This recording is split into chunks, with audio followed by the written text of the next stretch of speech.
Pagi itu langit masih berwarna abu-abu ketika Alia sudah terbangun. Rumahnya tidak besar tetapi hangat. Dindingnya dicat putih bersih, tirainya berwarna krem lembut, dan aroma kopi selalu lebih dulu memenuhi udara sebelum matahari benar-benar muncul. Alia menyukai pagi. Pagi tidak pernah menghakimi.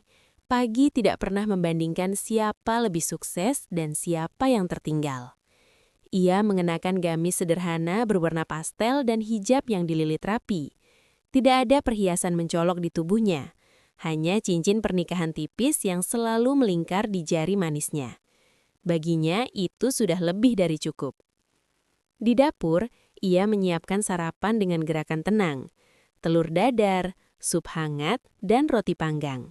Sesekali ia tersenyum kecil saat mendengar langkah kaki kecil berlari dari kamar. "Bunda," suara mungil itu memanggil. Alia menoleh. Putrinya berdiri dengan rambut sedikit berantakan. Mata masih setengah terpejam. Ia berjongkok, merentangkan tangan, lalu memeluk anaknya erat. Di ruang makan, suaminya sudah duduk dengan kemeja putih dan wajah yang masih segar. Pria itu tampak sederhana seperti kebanyakan lelaki pekerja lainnya. Tidak ada kesan mencolok, tidak ada yang berlebihan. Alia selalu menyukai itu tentang suaminya. "Pagi," ucap pria itu lembut. "Pagi," balas Alia sambil menyajikan sarapan. Rumah itu tidak pernah penuh suara keras. Tidak ada teriakan. Tidak ada pertengkaran yang meledak-ledak. Jika ada perbedaan pendapat, mereka menyelesaikannya dengan pelan, dengan tenang, dengan saling menghargai. Bagi Alia, kebahagiaan tidak harus diumumkan, tidak perlu dipamerkan di media sosial, tidak harus dibuktikan dengan barang bermerek atau foto di tempat mahal. Ia tidak pernah merasa perlu membuktikan apapun pada dunia. Namun dunia seringkali ingin membuktikan sesuatu kepadanya. Beberapa hari kemudian, sebuah pesan masuk ke grup WhatsApp alumni SMA. Reuni akbar 10 tahun kelulusan. Lokasi, ballroom hotel mewah di pusat kota. Dress code, elegan. Notifikasi itu langsung ramai. Foto-foto dibagikan, cerita-cerita kesuksesan mulai bermunculan. "Aku sekarang di Singapura, baru buka cabang bisnis ketiga. Suamiku baru beli mobil baru." Alia membaca sekilas, lalu meletakkan ponselnya. Ia bukan tipe orang yang nyaman dengan keramaian seperti itu. Reuni baginya bukan panggung pamer. Tapi pengalaman masa lalu mengajarkannya bahwa tidak semua orang datang untuk bernostalgia. Banyak yang datang untuk membandingkan. Saat SMA dulu, Alia dikenal sebagai siswi yang cerdas dan pendiam. Nilainya hampir selalu tertinggi. Guru-guru sering memujinya. Namun pujian itu ternyata tidak selalu membawa kehangatan. Rina misalnya, Rina adalah kebalikan dari Alia. Percaya diri, modis, dan selalu ingin menjadi pusat perhatian. Jika Alia dipuji karena prestasi, Rina akan memastikan dirinya dipuji karena penampilan. Persaingan tak terlihat itu tumbuh pelan-pelan. Suatu hari di kelas, saat guru memuji Alia karena memenangkan lomba karya tulis, Rina hanya tersenyum tipis. Tapi senyum itu tidak pernah benar-benar sampai ke matanya. Sejak saat itu, komentar-komentar kecil mulai muncul. "Ah, Alia kan memang kutu buku. Pantes aja nilainya tinggi, tiap hari belajar terus. Kasian, gak punya kehidupan." Kalimat-kalimat itu terdengar ringan, seperti bercanda. Namun lama-lama terasa seperti jarum kecil yang menusuk pelan-pelan. Alia tidak pernah membalas. Ia tidak pernah merasa perlu. Ia percaya waktu akan menjawab segalanya. Dan waktu memang berjalan. 10 tahun berlalu. Di kamar, Alia memandangi undangan reuni yang dikirim secara digital. Ia ragu. "Datang saja kalau kamu mau." Suara suaminya terdengar dari belakang. Alia menoleh. "Aku tidak yakin." "Kenapa?" "Takut saja, nanti jadi ajang pamer lagi." Suaminya tersenyum tipis. "Kalau kamu datang untuk silaturahmi, niatmu sudah cukup baik. Orang lain mau pamer atau tidak, itu bukan urusanmu." Alia terdiam. Ia selalu kagum pada cara suaminya melihat dunia. Tenang, tidak reaktif, tidak terprovokasi. "Kamu ikut?" tanyanya pelan. "Kalau kamu mau, aku bisa antar, tapi mungkin aku tidak lama di sana." Alia mengangguk. Ia tidak pernah memaksa suaminya tampil atau menunjukkan apapun. Bahkan banyak temannya tidak tahu pekerjaan suaminya secara detail. Bagi Alia, identitas suaminya bukan untuk konsumsi umum. Hari-hari menjelang reuni, grup semakin ramai. Rina menjadi salah satu yang paling aktif. "Guys, nanti jangan lupa pakai yang terbaik ya. Hotelnya classy banget." "Aku sih sudah siap, dress khusus dari luar negeri." "Semoga yang dating jangan terlalu sederhana ya, malu-maluin." Alia membaca kalimat itu. Ia tahu sindiran seperti apa itu.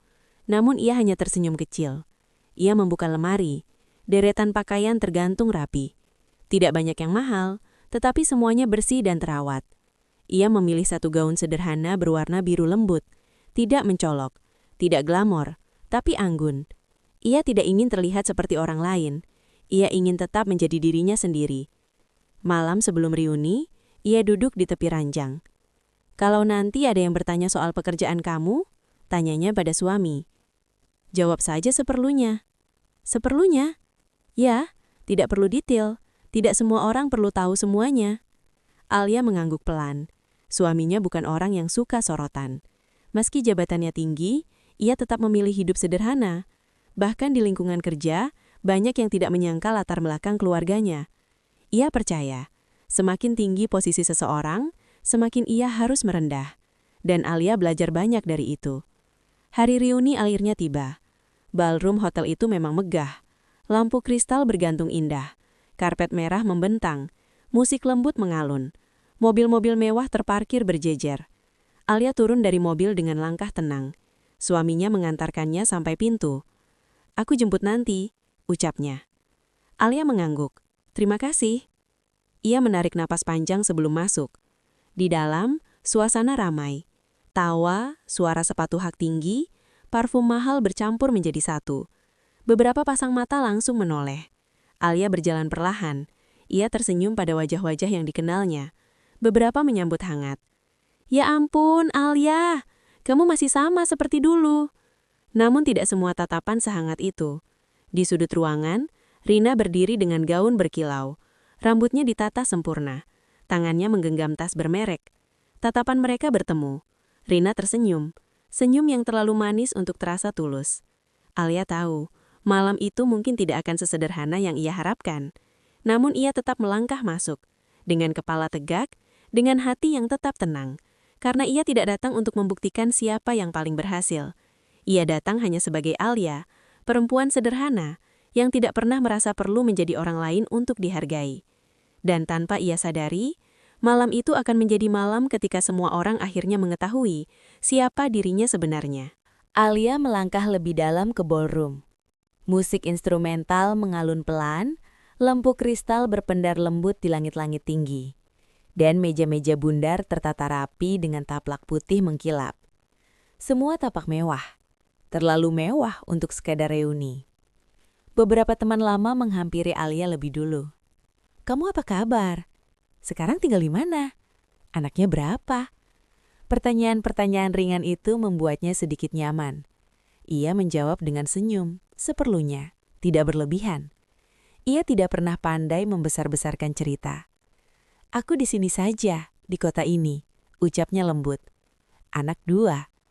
"Suaminya kerja apa sekarang?" tanya salah satu teman dengan nada ingin tahu. Alia berhenti sepersekian detik. "Kerja di perusahaan swasta."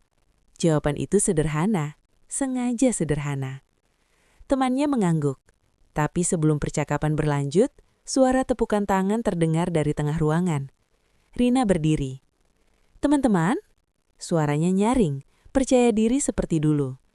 "Senang sekali kita bisa kumpul lagi setelah 10 tahun. Gila ya, waktu cepat banget." Semua perhatian tertuju padanya. Rina memang selalu tahu bagaimana mencuri panggung. Ia mulai berbicara tentang perjalanan hidupnya, tentang bisnisnya yang berkembang, tentang suaminya yang bekerja di perusahaan multinasional, tentang rumah barunya di kawasan elit. Beberapa orang berdecak kagum. Beberapa lainnya hanya tersenyum sopan. Alia mendengarkan tanpa ekspresi berlebihan. Ia tidak merasa kecil. Ia hanya merasa lelah dengan pola yang sama seperti dulu.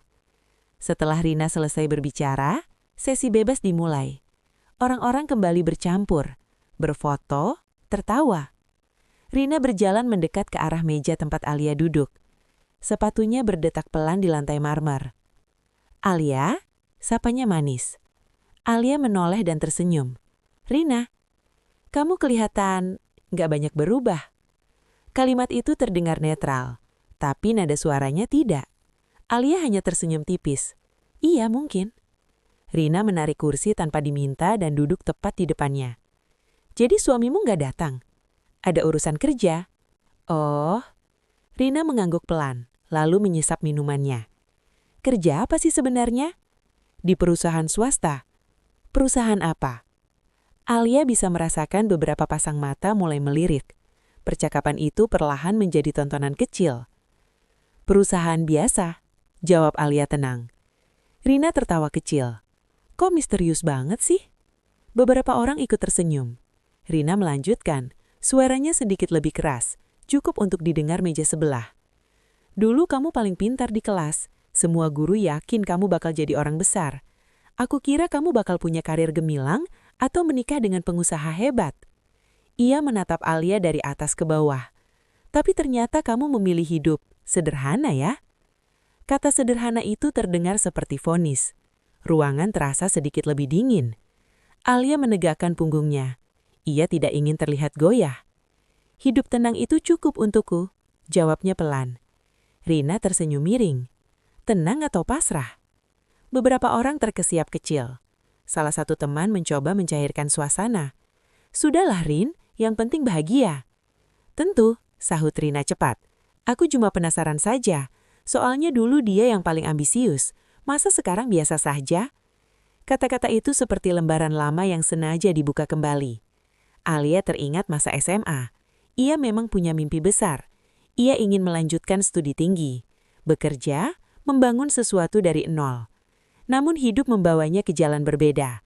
Ia menikah lebih cepat dari rencana, memilih fokus pada keluarga.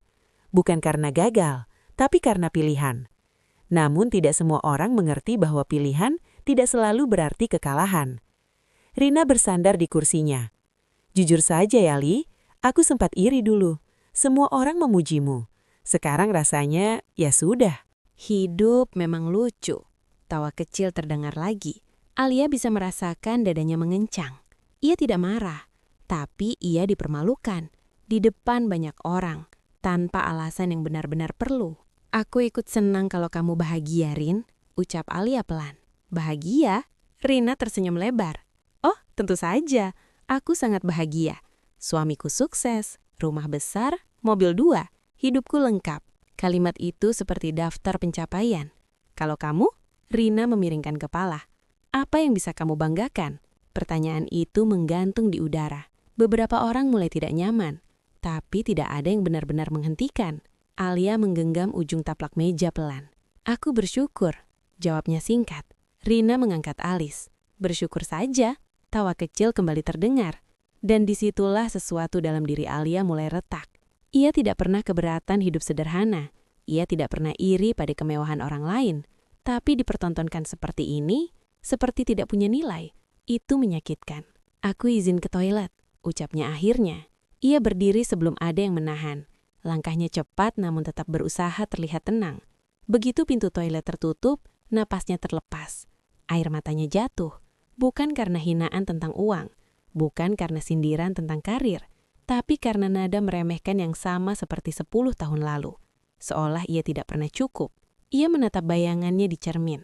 Gaun biru sederhana itu tetap anggun. Hijabnya rapi. Wajahnya memang tidak penuh riasan tebal. Tapi ia tahu dirinya tidak memalukan. Kenapa ia harus merasa kecil? Di luar, suasana berubah tanpa ia tahu. Pintu ballroom terbuka. Seorang pria masuk dengan langkah tenang. Jas hitamnya sederhana, tapi berkelas. Wajahnya serius namun tidak angkuh. Panitia yang berdiri di dekat pintu langsung menyambut. "Selamat malam, Pak. Kami tidak menyangka Bapak bisa hadir." Pria itu mengangguk sopan.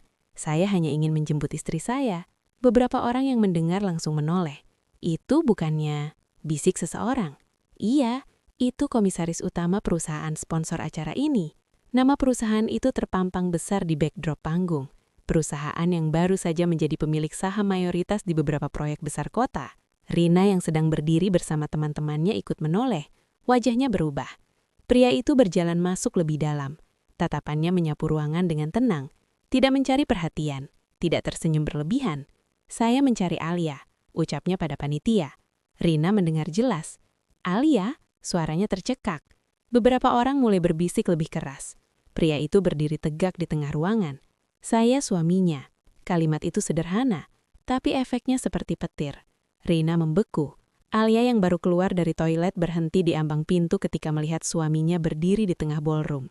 Tatapan mereka bertemu. Ekspresi pria itu langsung melembut. Ia berjalan mendekat. Setiap langkahnya membuat ruangan semakin sunyi. "Aku terlambat," ucapnya pelan ketika sudah di depan Alia. "Maaf." Alia menggeleng pelan. Rina berdiri perlahan. "Jadi, Anda suaminya Alia?" Pria itu menoleh sopan. "Benar. Anda komisaris di perusahaan ini?" "Salah satunya." Jawaban yang tidak sombong, tidak panjang, tapi cukup. Rina terlihat kehilangan kata-kata. Beberapa menit sebelumnya, ia baru saja memamerkan pencapaian suaminya yang bekerja di perusahaan multinasional. Sekarang, pria di hadapannya adalah salah satu pemilik perusahaan yang mensponsori seluruh acara ini. Suasana menjadi canggung. Pria itu menatap Alia sebentar, lalu kembali melihat sekeliling. "Saya harap tidak ada yang membuat istri saya tidak nyaman." Kalimat itu diucapkan tenang, tanpa marah, tanpa meninggikan suara. Namun setiap orang bisa merasakan ketegasannya. Rina menelan ludah. "Kami hanya bercanda," ucapnya cepat. Pria itu mengangguk pelan. Bercanda yang baik tidak membuat orang ingin menangis. Ruangan benar-benar hening sekarang. Alia terdiam. Ia tidak menyangka suaminya akan berkata sejauh itu. Rina mencoba tersenyum. "Kami hanya membicarakan masa lalu." "Masa lalu seharusnya dikenang, bukan digunakan untuk merendahkan." Jawab pria itu tetap tenang. Kalimat itu seperti tamparan lembut namun tepat sasaran. Beberapa orang mulai menunduk. Tidak ada yang membela Rina kali ini. Pria itu menggenggam tangan Alia. "Istri saya memang tidak suka pamer, dan saya menghargai itu." Nilai seseorang tidak ditentukan oleh apa yang ia kenakan malam ini. Ia berhenti sebentar. Dan keberhasilan tidak selalu perlu diumumkan. Rina terlihat pucat. Untuk pertama kalinya, ia tidak menjadi pusat perhatian karena kehebatannya, melainkan karena sikapnya sendiri. Alia bisa merasakan hangatnya genggaman tangan suaminya. Bukan hanya pembelaan yang ia rasakan, tapi penghargaan. Ia tidak perlu membuktikan siapa dirinya. Ia tidak perlu menjelaskan apapun. Kehormatan datang bukan dari harta, tapi dari cara seseorang memperlakukan orang lain. "Sudah?" tanya suaminya lembut. Alia menggeleng. Mereka berbalik. Langkah mereka menuju pintu terasa lebih ringan daripada saat ia masuk tadi. Di belakang mereka, Rina berdiri diam. Tawa yang tadi keras kini menghilang. Tatapan orang-orang berubah. Bukan kagum lagi, melainkan menilai. Dan untuk pertama kali malam itu, Rina merasakan bagaimana rasanya menjadi orang yang dipandang rendah. Ballroom yang megah itu kini terasa terlalu sunyi. Dan puncak dari segala pamer dan ejekan itu berakhir bukan dengan teriakan, melainkan dengan satu pelajaran yang tak perlu diucapkan keras-keras. Harga diri tidak pernah ditentukan oleh sorotan lampu. Sebelum lanjut ke akhir cerita, kalau kamu pernah berada di posisi seperti Alia, dipandang rendah, diremehkan, atau dibanding-bandingkan, tulis di kolom komentar, harga diri tidak bisa dibeli. Jangan lupa like, share, dan kirim cerita ini ke temanmu yang butuh penguatan hari ini. Karena kadang satu cerita bisa menguatkan hati seseorang yang sedang diam-diam terluka. Sekarang, kita lanjut ke akhir kisah Alia. Mobil mengaju pelan meninggalkan area hotel. Lampu-lampu kota berpendar di kaca jendela, memantulkan bayangan wajah Alia yang kini jauh lebih tenang dibanding beberapa jam lalu. Tidak ada lagi suara tawa yang menusuk. Tidak ada lagi tatapan meremehkan, hanya keheningan yang hangat. Suaminya menyetir tanpa banyak bicara. Tangannya tetap menggenggam kemudi dengan tenang, seperti biasa. Tidak ada kemarahan yang meledak-ledak, tidak ada keluhan. Namun Alia tahu, pria itu tidak pernah membiarkan sesuatu menyakitinya sendirian. "Kamu marah?" tanya Alia pelan. "Tidak." "Kecewa?" Suaminya tersenyum tipis. "Aku hanya tidak suka melihat kamu diperlakukan tidak adil." Alia menunduk. "Aku tidak apa-apa." Pria itu menoleh sebentar. "Kamu tadi menangis." Kalimat itu lembut, bukan tuduhan. Alia menarik napas panjang. Bukan karena mereka punya lebih, tapi karena caranya. Ia berhenti sebentar. Seolah-olah hidupku gagal. Mobil berhenti di lampu merah. Suaminya mematikan radio yang sejak tadi hanya menjadi suara latar. Kalau ukuran sukses mereka adalah pamer, biarkan mereka menang di sana. Ucapnya tenang. Tapi kalau ukuran sukses adalah rumah yang tenang, anak-anak yang bahagia, dan hati yang tidak iri, kita tidak pernah kalah. Alia menoleh. Matanya kembali berkaca-kaca. Tapi kali ini bukan karena sakit, karena merasa dihargai. Di ballroom hotel, suasana belum benar-benar pulih. Rina masih berdiri di tempatnya. Gaun berkilau yang tadi ia banggakan kini terasa berat. Tas mahal di tangannya tidak lagi memberi rasa percaya diri. Dari dulu, sampai malam itu, tangannya gemetar kecil. Aku selalu iri sama kamu. Dulu kamu pintar, disukai guru, sekarang kamu terlihat tenang, dan ternyata hidupmu jauh lebih dari yang kubayangkan. Ia menunduk. Aku pikir kalau aku punya lebih banyak, aku akan merasa cukup. Tapi ternyata tidak. Kalimat itu keluar seperti beban yang lama tertahan. Alia terdiam beberapa detik. Rin, ucapnya lembut. Aku tidak pernah ingin jadi lawanmu. Rina mengangkat wajahnya. Aku hanya menjalani hidupku. Pilihan kita beda, jalan kita beda. Tapi itu tidak berarti salah satu lebih rendah.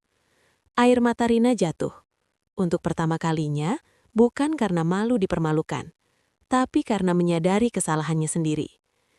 Aku capek, Rin, bisiknya. Capek harus terlihat berhasil terus. Alia tersenyum kecil. Beberapa teman mulai berbisik. Kenapa tadi kamu ngomong begitu sih, Rin? Iya, jadi nggak enak. Suaminya Alia ternyata. Rina mencoba tersenyum. Ah, biasa saja, siapa juga yang tahu. Namun kalimat itu terasa kosong. Ia memang tidak tahu. Ia tidak pernah benar-benar ingin tahu. Yang ia inginkan hanyalah memastikan bahwa ia terlihat lebih tinggi dari orang lain. Dan malam itu, justru ia yang tampak kecil. Keesokan harinya, media internal perusahaan sponsor memuat foto acara reuni tersebut. Tidak ada drama, tidak ada sindiran. Hanya satu foto sederhana. Komisaris perusahaan berjabat tangan dengan panitia. Nama suami Alia terpampang jelas. Beberapa teman yang hadir mulai mengirim pesan pribadi pada Alia. Maaf ya, kalau semalam gak enak. Kamu hebat banget bisa tetap rendah hati. Salut sama kamu. Alia membaca pesan-pesan itu dengan tenang. Ia membalas seperlunya, tidak menyimpan dendam. Baginya, kejadian semalam sudah selesai. Namun bagi Rina, tidak. Rina tidak bisa tidur. Ia teringat kembali setiap kalimat yang ia ucapkan. Setiap tawa yang ia lepaskan, setiap sindiran yang ia arahkan. Ia membuka media sosial Alia. Sepi. Tidak ada foto pamer liburan mewah. Tidak ada unggahan tas mahal. Tidak ada caption panjang tentang pencapaian suami. Hanya foto keluarga sederhana di taman dengan senyum tulus. Rina menatap foto itu lama. Ada sesuatu yang ia sadari perlahan. Alia tidak pernah bersaing dengannya. Sejak dulu. Persaingan itu hanya ada di kepalanya sendiri. Beberapa hari kemudian, Rina nekat mengirim pesan. Alia, boleh ketemu? Pesan itu dibaca Alia saat sedang menyiram tanaman di halaman rumah. Ia terdiam beberapa saat, lalu menjawab singkat. Boleh. Mereka sepakat bertemu di sebuah kafe kecil yang tidak terlalu ramai. Rina datang dengan penampilan lebih sederhana dari biasanya. Tidak ada gaun mencolok, tidak ada tas mahal yang dipamerkan. Alia sudah duduk lebih dulu. Saat Rina mendekat, untuk pertama kalinya dalam 10 tahun, tidak ada tatapan menilai di antara mereka. Hanya keheningan yang jujur. Aku mau minta maaf, ucap Rina tanpa basa-basi. Alia menatapnya tenang. Untuk apa?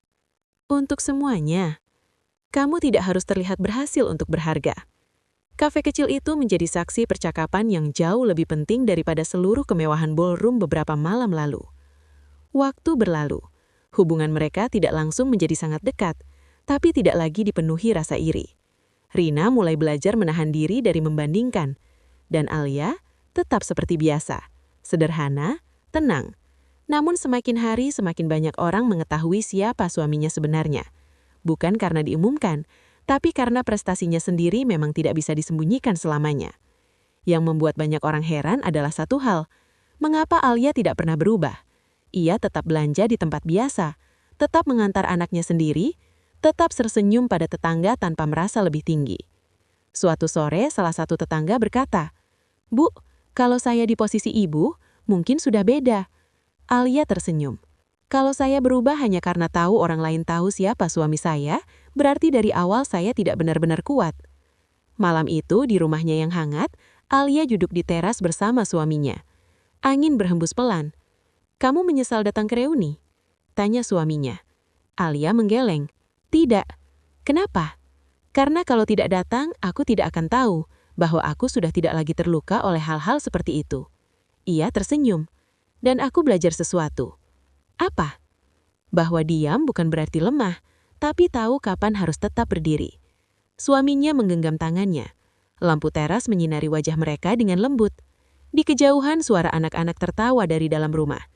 Alia menatap langit. Ia teringat malam di ballroom itu. Tawa yang terlalu keras, tatapan yang terlalu tajam, air mata yang sempat jatuh. Semua terasa jauh sekarang. Karena pada akhirnya, bukan hinaan yang ia ingat, melainkan tangan yang menggenggamnya dengan yakin. Dan ia sadar satu hal yang paling penting. Ia tidak perlu balasan untuk membuktikan harga dirinya. Ia hanya perlu tetap menjadi dirinya sendiri.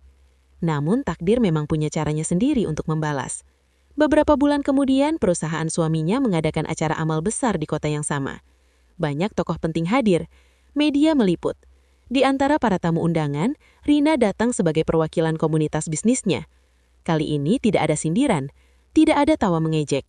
Saat Alia berdiri mendampingi suaminya di panggung, mengenakan gaun sederhana seperti biasa, tepuk tangan menggema memenuhi ruangan. Bukan karena kemewahan, bukan karena pamer, tapi karena penghormatan. Rina berdiri di antara tamu, menatap panggung dengan mata berkaca-kaca.